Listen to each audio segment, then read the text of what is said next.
Did it happen more than one time? Yes. And did you touch each other's private parts? Yes. Yes.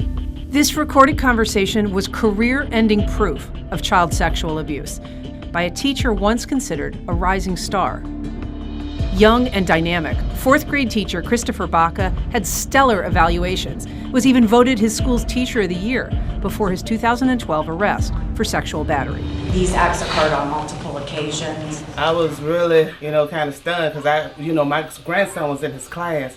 So I questioned him, have he ever touched you? Have he ever did anything to you? Parents like Sandra Corley were shocked by the news of Christopher Baca's arrest, but furious to learn he could have been stopped. 3 years before his arrest, he was flagged by the State Department of Children and Families after they discovered he'd been sleeping with a student at Long Branch Elementary, near downtown Jacksonville. Without enough evidence to charge him criminally, the state recommended that Baca be kept away from, quote, vulnerable student populations.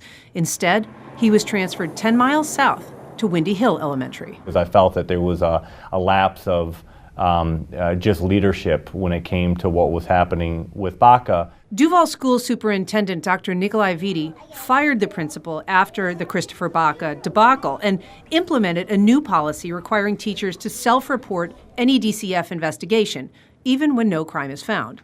And I think that is a lesson learned from the Baca situation where there was this, I think, overall culture of protectionism. And I think that permeates, unfortunately, a lot of organizations. But Baca is just one of dozens of teachers caught engaging in sexual misconduct. First Coast News examined every single revocation and suspension since 2005 and found 52 teachers in Duval County alone who were disciplined for sexual misconduct. Everything from downloading porn at school to having sex with students. Most of those cases were never made public. And that list doesn't include a dozen fresh allegations from 2015, including 3 teachers fired for sexual misconduct just at Westside High School. This is really an eye-opener for me. Eunice Barnum has 4 children in Duval County Public Schools.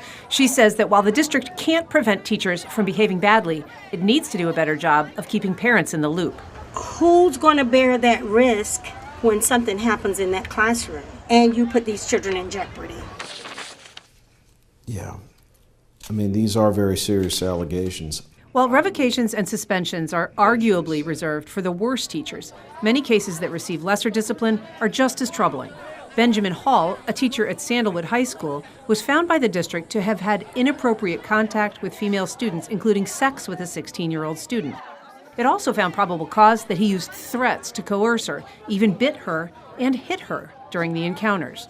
Hall was never charged and only confessed to sending unseemly text messages. Attorney Ted Delegal, who has represented a number of teachers facing discipline, says sometimes the more lurid charges simply can't be proven. Sometimes they start off with these awful sounding complaints. It makes a teacher look like an axe murderer, And then somebody comes back and they show, well, almost none of that could be proven. Such was the case with Benjamin Hall. The school walked back its original punishment from license revocation to a mere 1-year suspension. Well, it looks like you just gave probation to an axe murderer. Superintendent Vitti describes his efforts to combat teacher misconduct as vigorous and points out, correctly, that offenders are still just a tiny part of the 8,200 teachers who make up the school district. Delegal agrees and says that while protecting kids is paramount, so is protecting teachers' rights when accused. Problem is, in any disciplinary system, if the discipline is not based on facts, it becomes random. And random discipline is worse than no discipline at all. Ann Schindler, First Coast News, NBC 12, ABC 25.